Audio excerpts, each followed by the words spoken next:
ગરીબ બ્રાહ્મણ હોય અતિશય, કે એવા બાવા સાધુઓ હોય કે જેને ઓઢવા માટેનું વસ્ત્ર પણ ન મળે, કેવળ અંગ ઢાંકવા એક જ ધોતિયું પ્રાપ્ત થયું હોય, તો એને બીજા વસ્ત્રના અભાવમાં ખભા ઉપર એક વધારાની જનોઈ મહારાજ કે ધારવી. એટલે એક વધારાની જનોઈ યોગપટ ધારણ કરે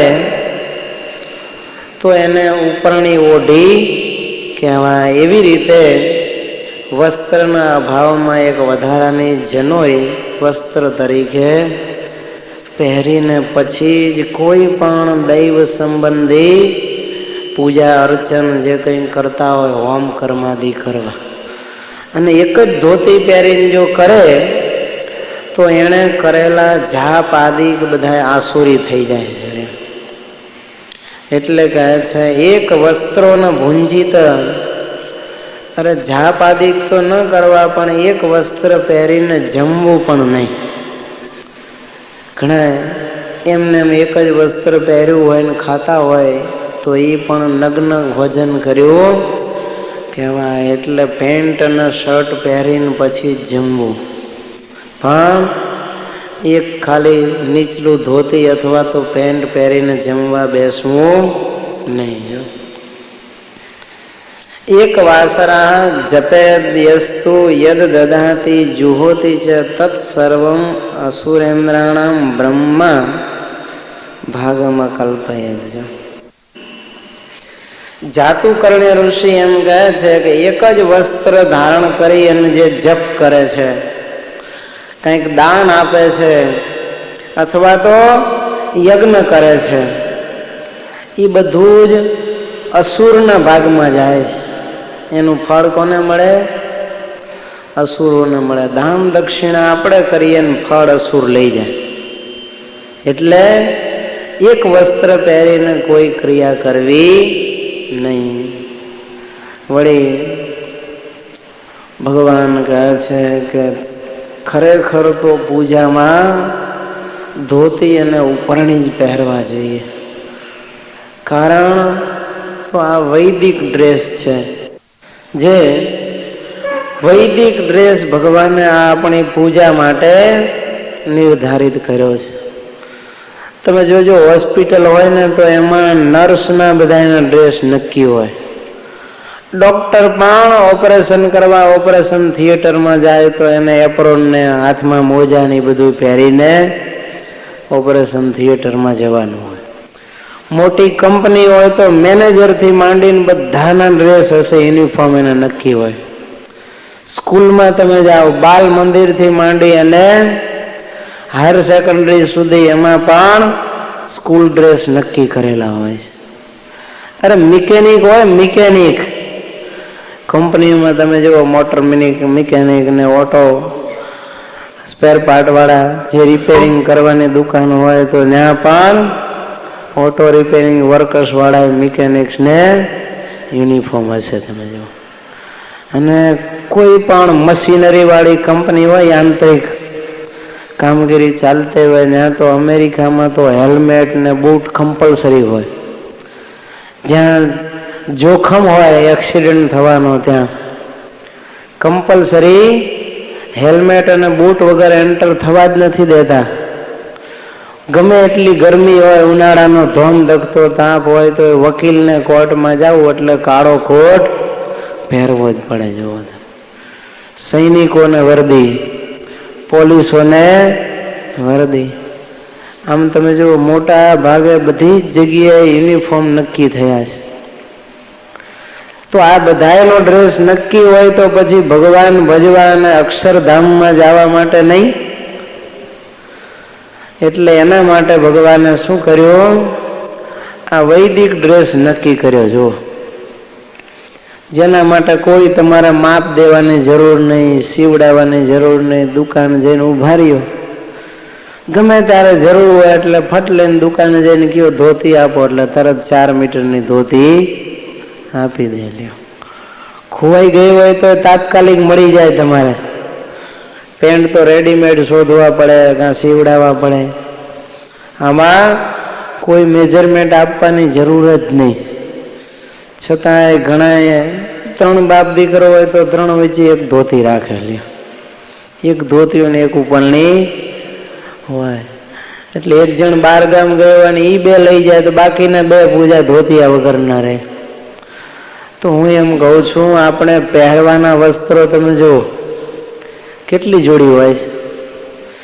જુવાની આવવાના તો અત્યારે સૌના પર્સનલ રૂમ હોય ઘરની અંદર, અને એની અંદર ક્લોઝેટ હોય. તમે જો 15, 20, 25 જોડી કપડા એ ક્લોઝેટની અંદર હેંગરમાં લટકતા હોય. લ્યો,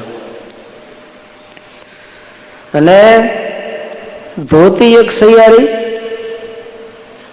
સારામાં સારી ધોતી લેવી હોય તો 200 રૂપિયાની આવે, અને મીડિયમ લેવી હોય તો 100 રૂપિયાનું સિલ્કનું ધોતિયું આવે. લ્યો, ક્યાં એની કિંમત છે? અને એક વખત લઈ અને લાઈફ ટાઈમ પહેરીએ તો એ ફાટે નહીં. જો તો ભગવાને કરેલો આ વૈદિક ડ્રેસ, ભગવાનની આજ્ઞા પ્રમાણે આપણે એ યુનિફોર્મ પહેરીને જો પૂજા કરીએ તો આપણને યથાર્થ ફળ મળે. ઘણા એમ કે ન પહેરીએ તો શું વાંધો છે? કોઈ દી સ્કૂલમાં એવી દલીલ કરી કે મારો છોકરો યુનિફોર્મ વગર આવે તો શું વાંધો?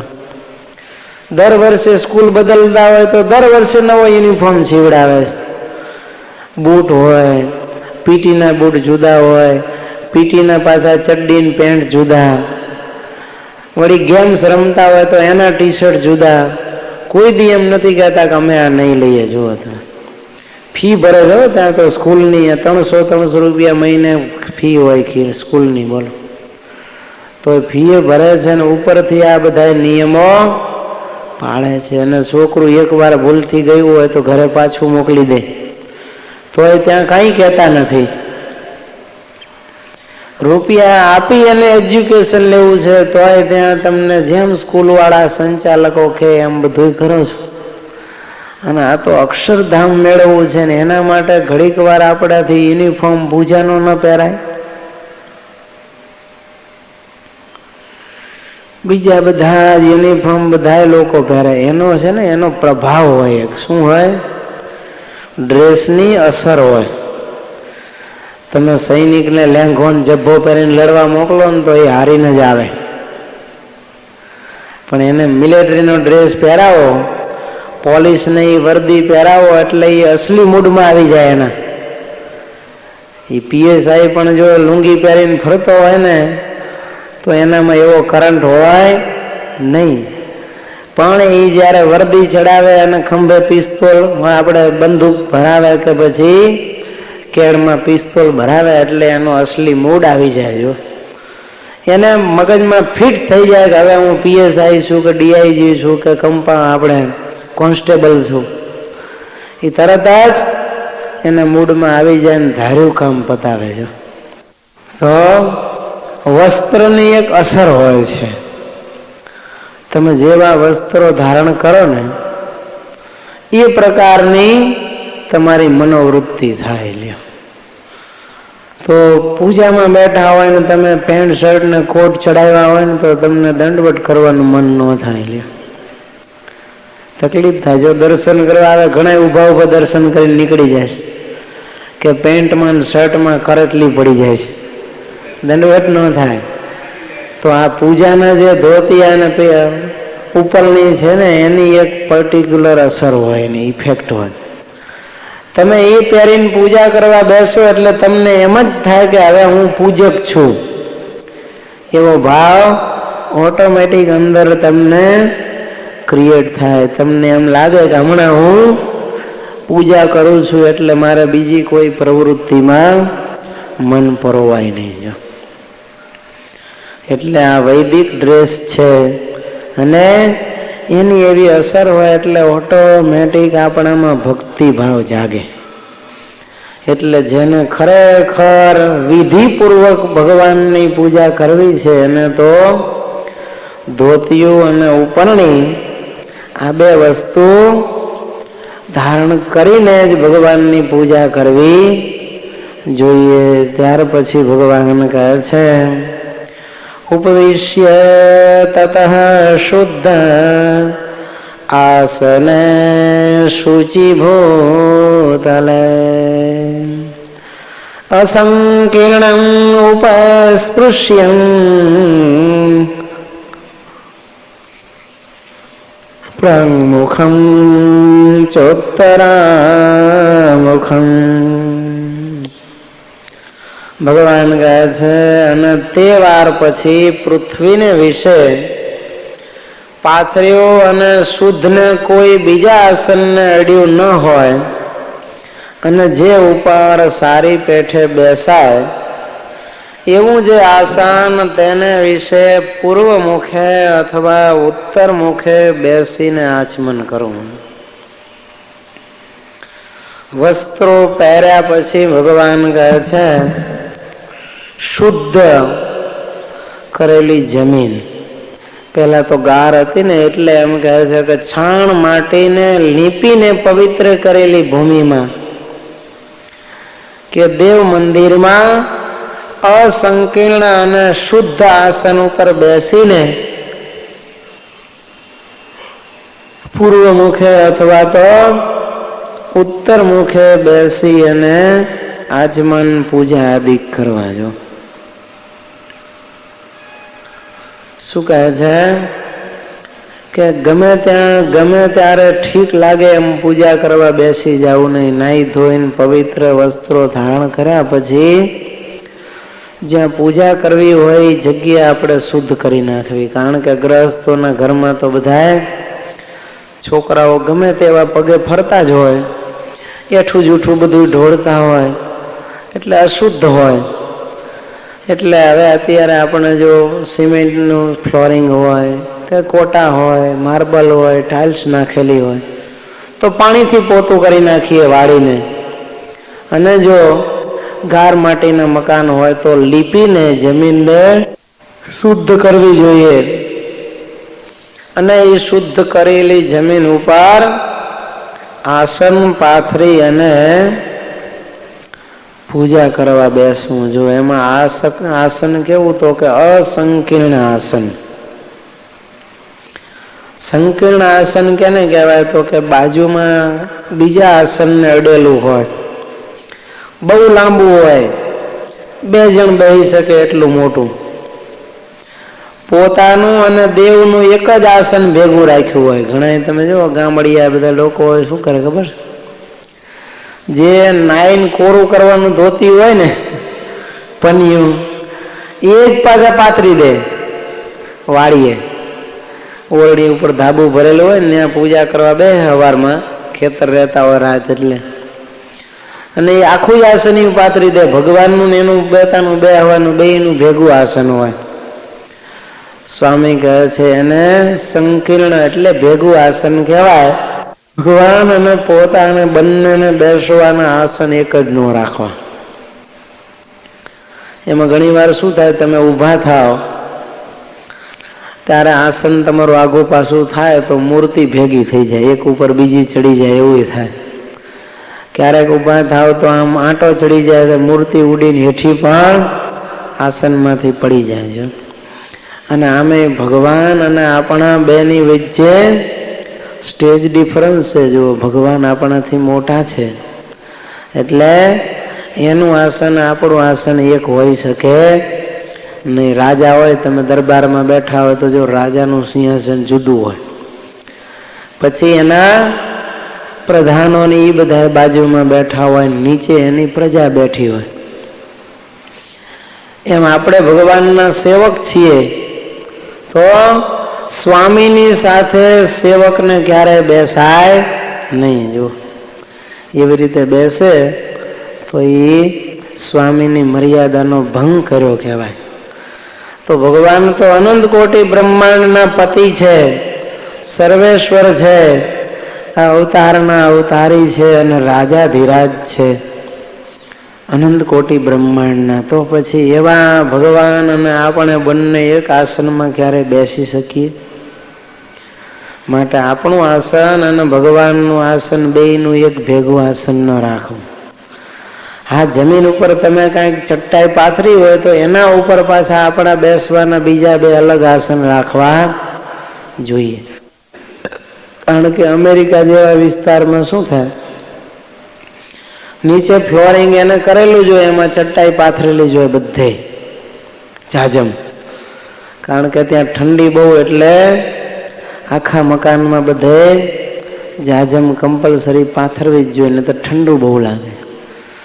તો એ જાજમ ઉપર આપણું પૂજાનું બીજું આસન આપણું પાથરવું અને ભગવાનનું અલગ આસન પાથરી અને એવી રીતે પૂજા કરવા બેસવું. જો તો પોતાનું અને દેવનું એક જ આસન ન રાખવું, એમ રાજાનું આસન પણ આપણે પૂજા માટે વાપરવું નહીં. જો રાજાના આસનને પણ સંકીર્ણ આસન કહ્યું છે. જો આમે રાજાના આસન હોય એ તો બધા પાપના જ આસન કહેવાય, એ ગાદી ઉપર બેહાય નહીં. જો લક્ષ્મણજી હતા, એને ભગવાને ના પાડેલી કે સીતા માતાને તમે લઈ આવો, પણ રાવણની ગાદી ઉપર તમે બેસતા નહીં,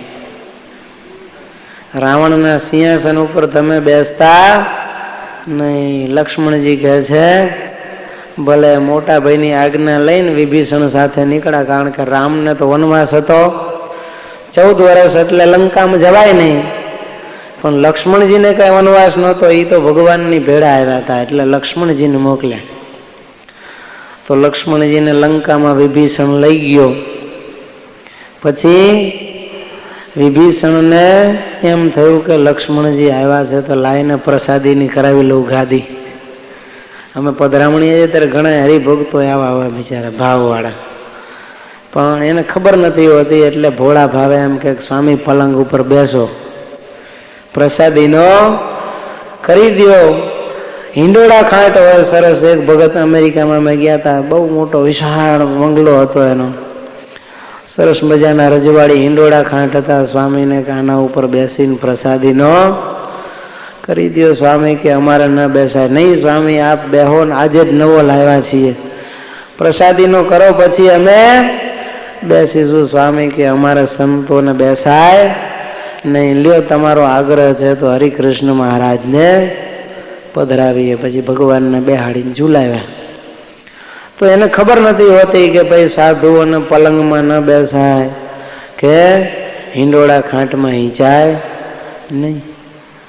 તો એને તો પ્રસાદીનો કરાવવાનો ભાવ હોય. એમ વિભીષણે પણ લક્ષ્મણજીને આગ્રહ કર્યો કે પછી તો આપ કેદી આવો, રામજી તો ન આવ્યા, પણ મારે તો તમે રામના ઠેકાણે જ છો, તમે બેસો તો મને તો એમ જ થશે કે મારા રામ બેઠા, વળી આ ગાદી તો તમારી છે, કઈ મારી નથી. તો કૃપા કરી અને આ ગાદી પ્રસાદીની કરી દો, 2 મિનિટ બેહીને ઊભા થઈ જાજો બસ. લક્ષ્મણજીએ પહેલા તો ના પાડી, પણ બહુ આગ્રહ કર્યો એટલે ભાવને વશ થઈને લક્ષ્મણજી ગાદી ઉપર બેઠા અને તરત મગજ એનું ફર્યું. વિભીષણે તો પૂજા કરી અને પછી એમ કહ્યું કે ચાલો રામજીની આજ્ઞા છે, હવે છે. કોણ રામલો? ઈ કે રામ વળી કોણ છે?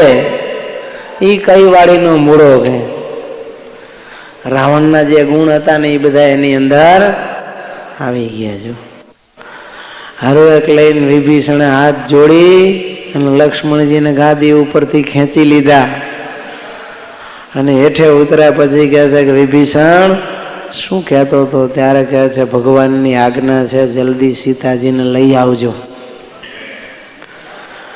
ત્યારે કહે છે કે હું શું બોલતો? અરે તમે શું બોલ્યા એ તો કીધા જેવું નથી. એ કે રામને મારી નાખો.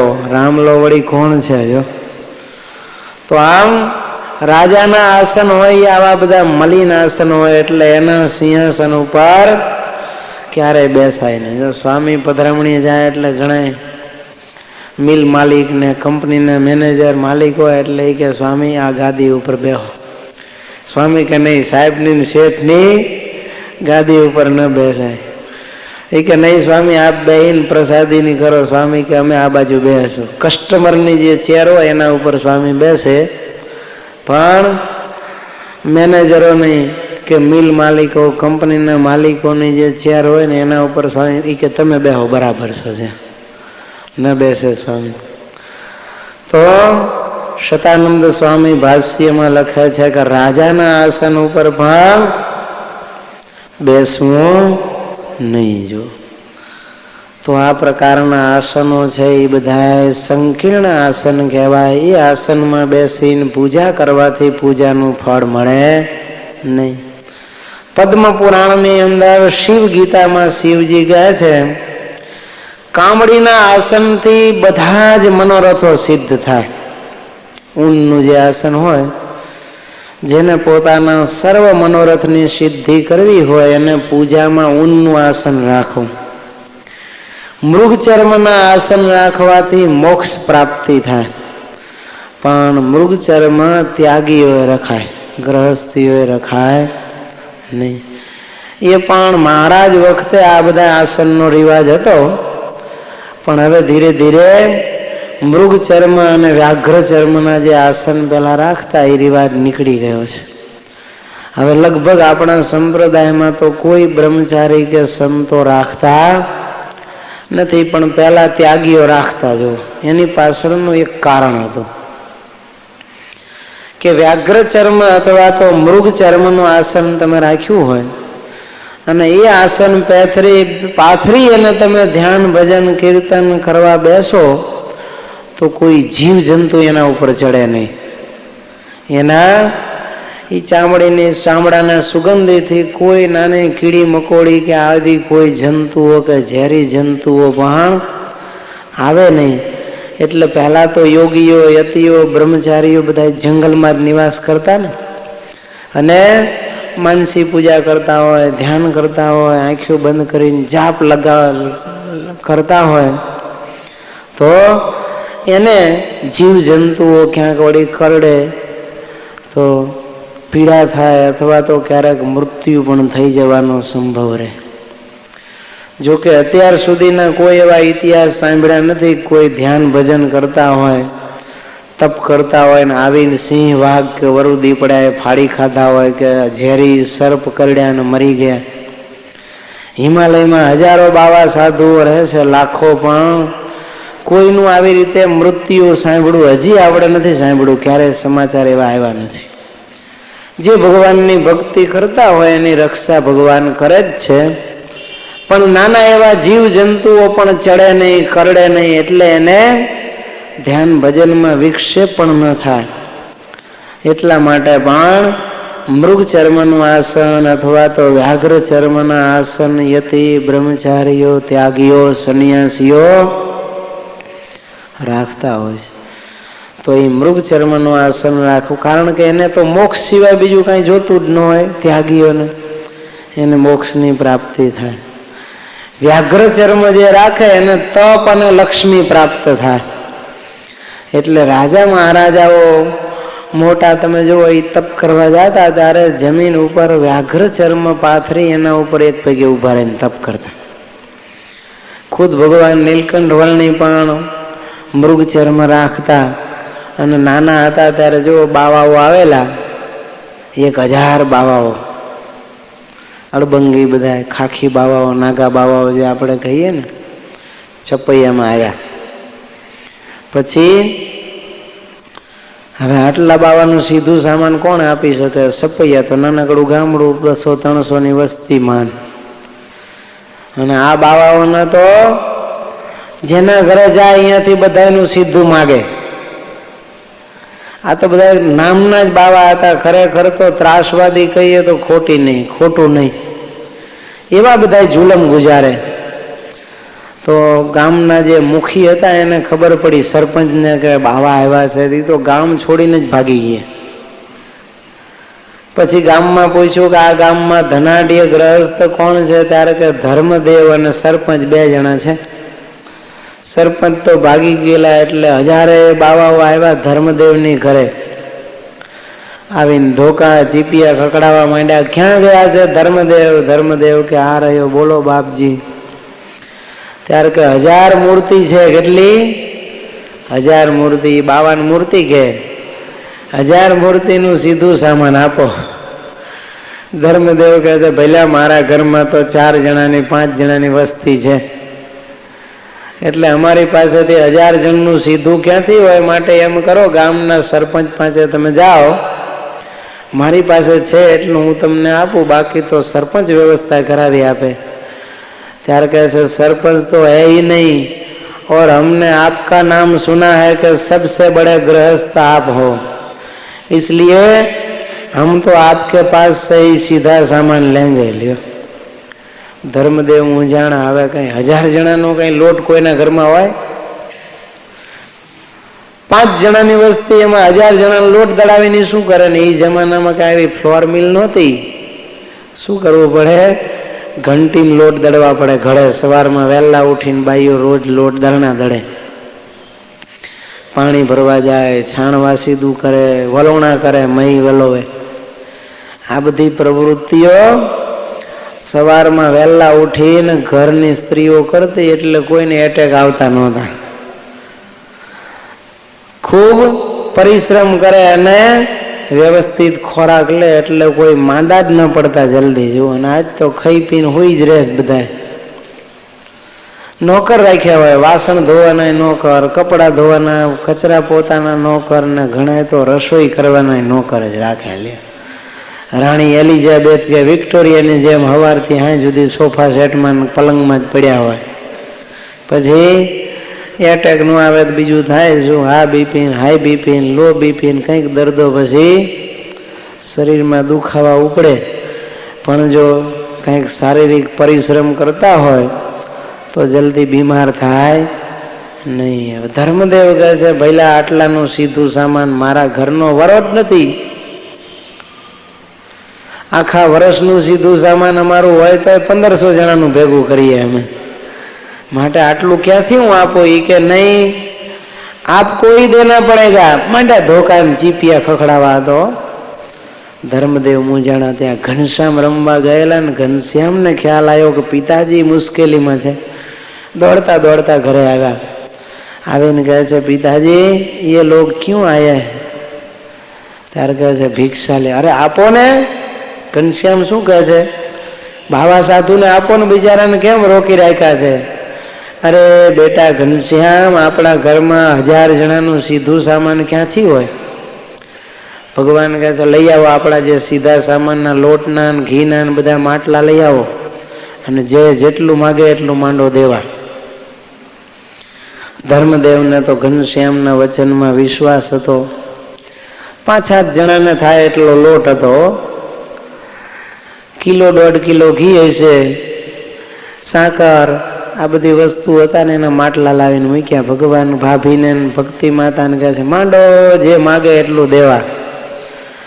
એક માટલા, 500 લોટનું માટલું હતું, એમાંથી કાઢીને 1000 જણાનું સીધું આપ્યું. 1.5 કિલો ઘી હતું, એમાંથી 1000 જણાને ઘી આપ્યું.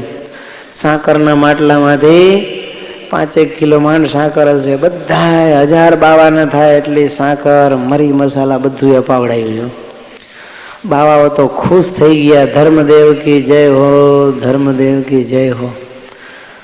धर्मदेव ने कहा था, आपके पास तो इतना सारा सीधा सामान था और झूठ बोलते थे, हमको देते नहीं थे.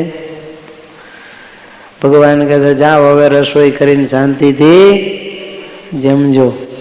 બધા બાવા આવ્યા બગીચામાં, રસોઈ કરીને જમવાની તૈયારી કરે. ત્યાં ભગવાન કહે છે, હાલો પિતાજી આપણે દર્શન કરવા જઈએ 1000 મૂર્તિના. આવ્યા બધા બાવાના દર્શન કરવા. ત્યાં એક બાવા પાસે મૃગ વ્યાઘ્ર ચર્મ દેખી ગયા. ઘનશ્યામને તો તપ કરવું હતું, નીલકંઠ વર્ણી થવું હતું, એટલે પિતાજીને કહે છે, પિતાજી મને આ વ્યાઘ્ર ચર્મ લઈ દો બાવા પાસેથી. એટલે ધર્મદેવે સહજ સ્વભાવે ધર્મદેવને એમ કે આપણે 1000 જણાને સીધું આપ્યું છે, કઈ વ્યાઘ્ર ચર્મને થોડી ના પાડશે. बाबाजी ने विनती करी कि बाबा ये मेरा घनश्याम है ना, उनके लिए ये व्याघ्र चर्म हमको चाहिए. पेलो भावो तो खीजाणो, ये के शू बोला? धर्मदेव कहते हैं कि बाबा ये व्याघ्र चर्म हमको घनश्याम के लिए चाहिए. बाबो कहते हैं ये मुफ्त में थोड़ा आता है, आ कई थोड़ू रास्ता में मफत में पड़ू हो लई लीए, व्याघ्र चर्म नहीं मळे. जाओ ચાલતા થઈ જાઓ. ધર્મદેવ અને ઘનશ્યામ મહારાજને ખખડાવ્યા, મોઢું સંભાળીને માગો. વ્યાઘ્ર ચર્મ તો વાઘને મારે ત્યારે મળે, એમને એમ કઈ વ્યાઘ્ર ચર્મ થોડું મળે છે? અને આવડા છોકરા આવા હાના કરે ને તમે માગતા શરમાતા નથી? ઘનશ્યામ મહારાજ કે બાવાજી હાલો ને, મારે તપ કરવું છે માટે વ્યાઘ્ર ચર્મ જોઈએ છે. બાવાએ આંખો કાઢી ખીજાણો, ભગવાનને મારવા દોડ્યો. ઘનશ્યામ મહારાજ તો ભાગ્યા અહીંયાથી. ભગવાનને એમ થયું કે જાતનો બાવો અને આટલો બધો ક્રોધ કરે છે એને પરચો દઈ દો. આસન પાસે ગયો ને ત્યાં વ્યાઘ્ર ચર્મમાંથી શું થઈ ગયું? વાઘ બની ગયો. અને બાવાને મારવા માટે પાછળ દોડ્યો ને ભયંકર હુંકારા કરવા માંડ્યો. બાવો તો એક જગ્યાએથી બીજી જગ્યાએ આખા બગીચાની અંદર ચારે બાજુ દોટો દે પણ વાઘ છોડે ને. પાછળ વાઘ ને આગળ બાવો રખડીને થાકી ગયો. એને એમ થયું કે નક્કી આ ઘનશ્યામને મેં ના પાડી એટલે આ પરિસ્થિતિ થઈ. બીજા બાવાઓ ખાવાનું છોડીને બધા ભાગવા માંડ્યા. ઘનશ્યામ મહારાજ કે તમે ચિંતા ન કરશો, તમને કોઈને આ નહીં ફાડી ખાય. આ વાઘ છે એ કેવલ આ બાવા માટે જ છે. મહંત ને એ બધા એને કહે છે શાંતિથી જમો, પણ ઓલા બિચારા જમે એ જીવ મુઠ્ઠીમાં હતો. મહંત ને કહે છે ઓલો બાવક મને આમાંથી બચાવો, ત્યારે કે આ ઘનશ્યામના પગ પકડતો જીવતો રહીશ, નકર આજ વાઘ તને ખાઈ જશે. આવીને ધર્મદેવ અને ઘનશ્યામ મહારાજના પગમાં પડ્યો કે બાબા મેરી ભૂલ હો ગઈ, મુझे માફ કર દો. ઘનશ્યામ મહારાજ કે કહેતો હતો ને વ્યાઘ્ર ચર્મ નહીં આપું, બોલ હવે આપીશ? એ કે લઈ જાઓ પણ મહેરબાની કરીને મને આ વાઘમાંથી છોડાવો છો. ત્યારે ભગવાને પાછો સંકલ્પ કર્યો એટલે હતું એવું વ્યાઘ્ર ચર્મ બની ગયું છો. અને બધા બાવાઓ શાંતિથી જમ્યા અને ભગવાનની વ્યાઘ્ર ચર્મ લઈને આવી ગયા છો. તો આવી રીતે ત્યાગી હોય, તપસ્વી હોય, તપની સિદ્ધિ માટે અથવા તો તપ કરીને જેને લક્ષ્મી મેળવવી હોય એવા લોકોએ વ્યાઘ્ર ચર્મનું આસન રાખવું. જ્ઞાન પ્રાપ્તિની અપેક્ષા હોય એને દર્ભનું આસન બનાવવું. દર્ભની જે પાંદડી હોય એને ગૂંથીને દર્ભાસન બનાવે. અને આરોગ્ય જેને વધારવું હોય, સ્વાસ્થ્ય હેલ્થી જેને બનવું હોય એને શું કરવાનું? પાંદડાના આસન હોય, વનસ્પતિના પાનના આસન ઉપર બિરાજમાન થાવ. અને જેને દુઃખ જોતું હોય એને પથ્થરના આસન ઉપર બેહીને પૂજા કરવી. પથ્થર ઉપર બેસીને જે પૂજા કરે એને શું મળે? દુઃખ પ્રાપ્ત થાય.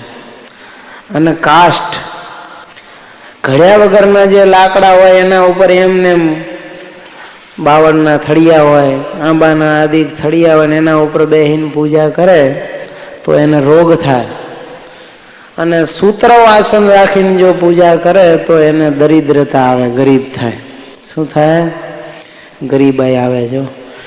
એટલે જેને ધનાઢ્ય થવું હોય, સર્વે મનોરથની સિદ્ધિ કરવી હોય એને તો કેવળ ઊનનું આસન છે એ સર્વશ્રેષ્ઠ આસન છે. અને અત્યારે 30-35 રૂપિયાની આજુબાજુ ઊનના આસનો બધી જગ્યાએથી પ્રાપ્ત થતા હોય છે. એટલે પૂજાની પેટીમાં આસન આવે છે પણ એ આસન નાનું હોય સાઈઝમાં, જોવો તમે. અને રેશમી આસન હોય છે એ પણ ચાલે, પણ ભગવાનના ભક્તો એ આસન નાનું હોય એટલે બેસી ન શકાય. જો આસન એવડું હોવું જોઈએ કે સારી પેટે તમે આમ પલાઠી વાળીને બેસો તો આપણા શરીરનું એકેય અંગ જમીનને અડવું ન જોઈએ, એટલું આસન જોઈએ. આપણા પગ અને બેઠક છે એ આસન ઉપર જ હોવા જોઈએ. જમીન ઉપર જો રાખે તો પછી પથ્થર ઉપર બેઠા કહેવાય ને, એમાંથી દુઃખ ઉત્પન્ન થાય. એટલે આસન વ્યવસ્થિત માપનું થોડું મોટું આસન રાખવું જોઈએ. ભૂમિ ઉપર બેસી અને મંત્ર જાપ કરે તો એ ક્યારેય મંત્ર સિદ્ધ થતો નથી. જો એટલે કહે છે દરરોજ ધોયેલું વસ્ત્રનું આસન લક્ષ્મી પમાડે છે એમ પણ પાઠાંતર છે, પણ તે દરરોજ ન ધોએ અને મેલું હોય અને નાયા વિના અડકેલું હોય એવું જે સૂતરાવ આસન છે એ તો જરૂર દરિદ્રતા જ આપે છે. એટલે ગ્રહસ્થ માત્ર ઊનનું આસન વાપરવું. ત્યાગીઓએ પણ પહેલા વ્યાઘ્ર ચર્મનું આસન અને મૃગ ચર્માસન રાખતા. મેં સ્વામીને પૂછેલું, સ્વામી કે હવે આપણા સંપ્રદાયમાં ક્યાંય કોઈ રાખતા નથી, એટલે બધાએ ઊનનું આસન રાખવું એ સર્વશ્રેષ્ઠ આસન છે. હવે એ આસનમાં પણ આસનનો શેપ કેવો રાખવો, તો એમાં સત્સંગી જીવનમાં લખ્યું છે કુર્માકાર ગોળ આસન ત્યાગીઓએ ખાસ રાખવું. યતિઓ, બ્રહ્મચારીઓ, સંન્યાસીઓ, સાધુઓ એ બધાએ કેવું આસન રાખવું? ગોળાકાર આસન રાખવું. આમ તો બધાએ ગોળાકાર આસન રાખવું જોઈએ, પણ ત્યાગીઓની જે આહ્નિક વિધિ છે, ગોપાળાનંદ સ્વામીએ મહારાજને પ્રશ્ન પૂછ્યો કે મહારાજ, સવારથી ઉઠી અને રાતે સૂવે ત્યાં સુધી ત્યાગીઓએ કઈ રીતે પૂજા પાઠ કરવા અને વર્તવું? ત્યારે ભગવાને કહ્યું છે કુર્માકાર આસન ત્યાગીઓએ ખાસ રાખવું. કારણ ગોળ આસન છે એ ઇન્દ્રિય નિગ્રહનું પ્રતીક છે. કાચબો તમે જો, કુર્મ એટલે કાચબો.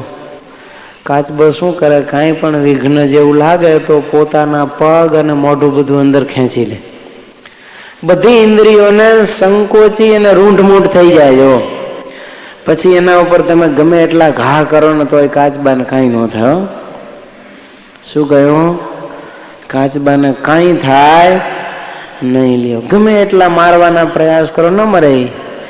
ઉપાડીને ઘા કરો, પણ એનું કાચબાનું કવચ એટલું જોરદાર હોય અને ઇન્દ્રિયો તો સંકોચીને અંતર તરફ બધી ખેંચી લીધી હોય, એટલે એને કોઈ ઊની આંચ પહોંચે નહીં.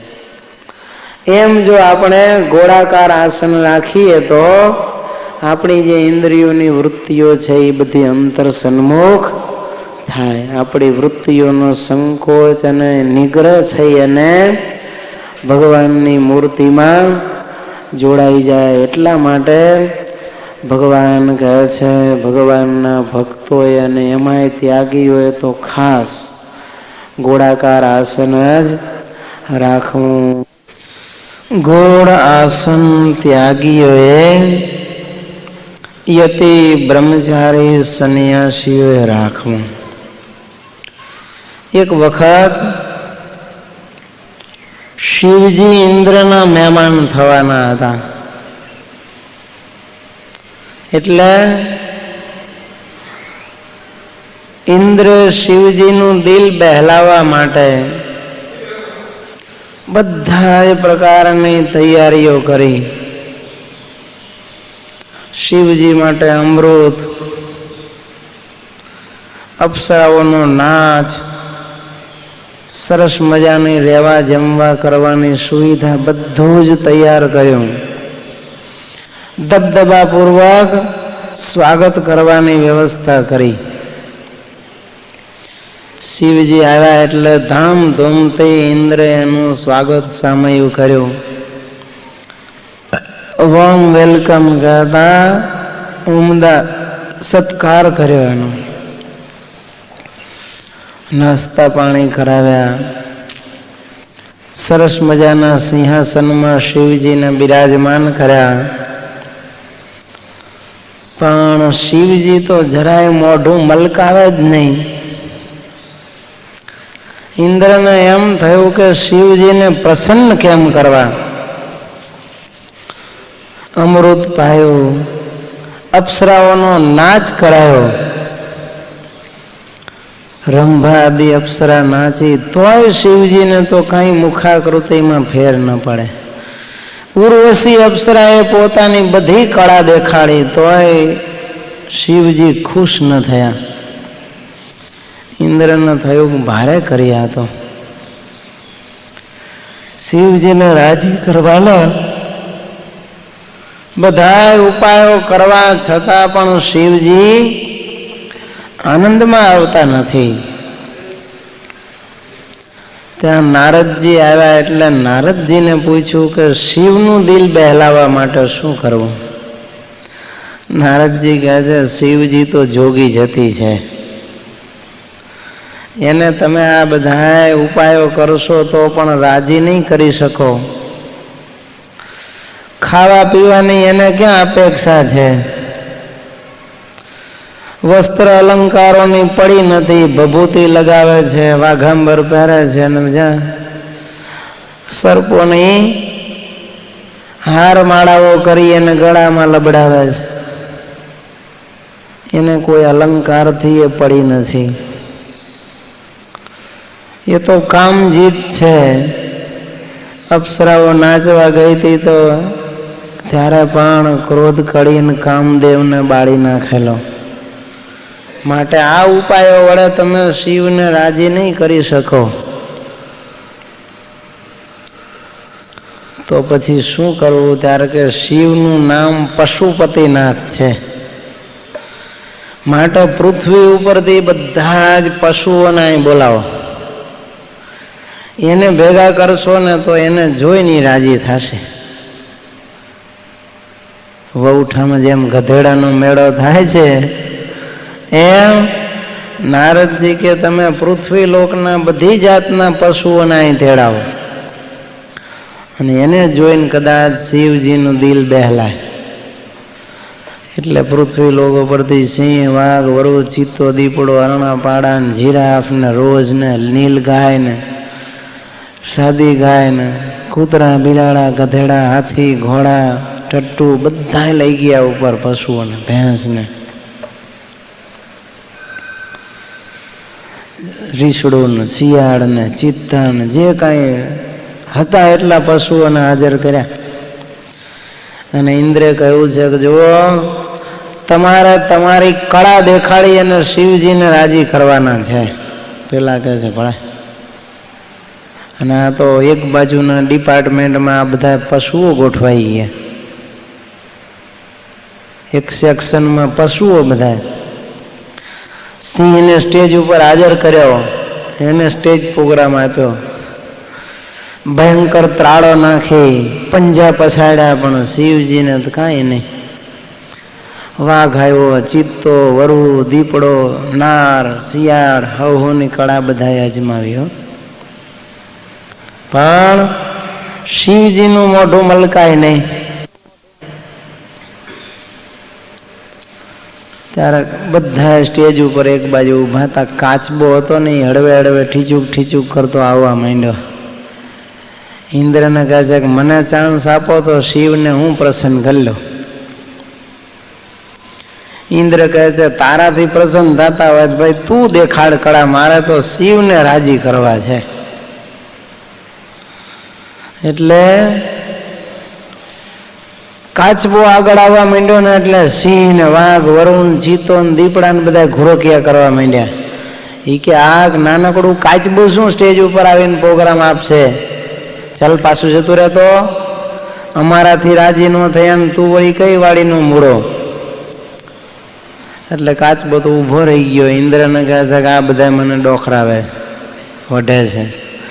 ઇન્દ્ર કહે છે તમને કોને તેડાવ્યા? ખબરદાર જો અને કાંઈ કહ્યું છે તો મારી આજ્ઞાથી આવે છે, માટે એને એક શબ્દ તમે ને કહેશો. એને પણ એની કળા દેખાડવાનો પૂરો અધિકાર છે. કાચબો પછી આવ્યો,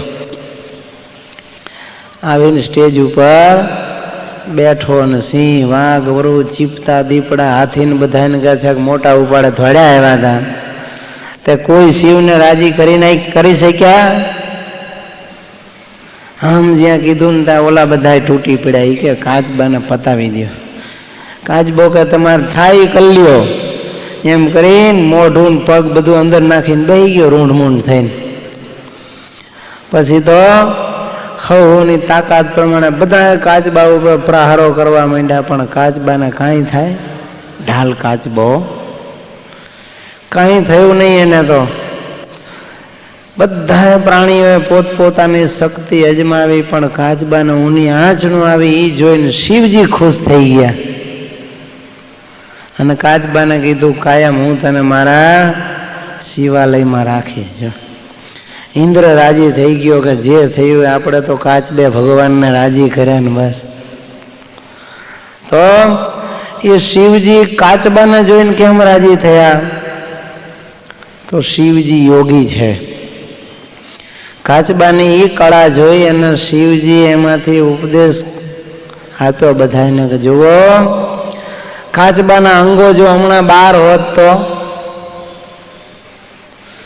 તો આ બધા તોડી વછોડીને ખાઈ જાત. 2 મિનિટમાં કાચબાના રામ રમાડી દેત. પણ યથા સંહરતે કુર્મ સર્વાંગાની, જો જેમ કુર્મ છે, કુર્મ એટલે કાચબો પોતાના જેમ અંગો છે એ અંદર ખેંચી લે છે, એવી રીતે યોગીઓએ જપ તપ વ્રત ધ્યાન કરવું હોય, જેને એને પોતાની ઇન્દ્રિયોની જે બહિર્વૃત્તિ છે એને બહારથી ખેંચી અને અંતર સન્મુખ કરી નાખવી, તો એને જે સાધના કરવી હોય એ સાધના બરોબર થાય. જો એટલે એ કાચબાનો આકાર ગોળ હોય એનું પ્રતીક લઈ અને શિવજી એમ કહ્યું કે કૂર્માકાર આસન ત્યાગીઓએ, યતિઓએ, બ્રહ્મચારીઓએ, સાધકોએ, યોગીઓએ રાખવું, જેથી કરીને ઇન્દ્રિયોનો નિગ્રહ જલ્દી થાય અને બહિર્મુખ જે વૃત્તિ છે એ ઇન્દ્રિયોની અંતર સન્મુખ વૃત્તિ થાય. એટલે ભગવાને પણ સત્સંગી જીવનમાં સંતોના આહનિક વિધિમાં આસન કૂર્માકાર જાપ વિધિમાં ગોળ આસન રાખવાની વાત ભગવાન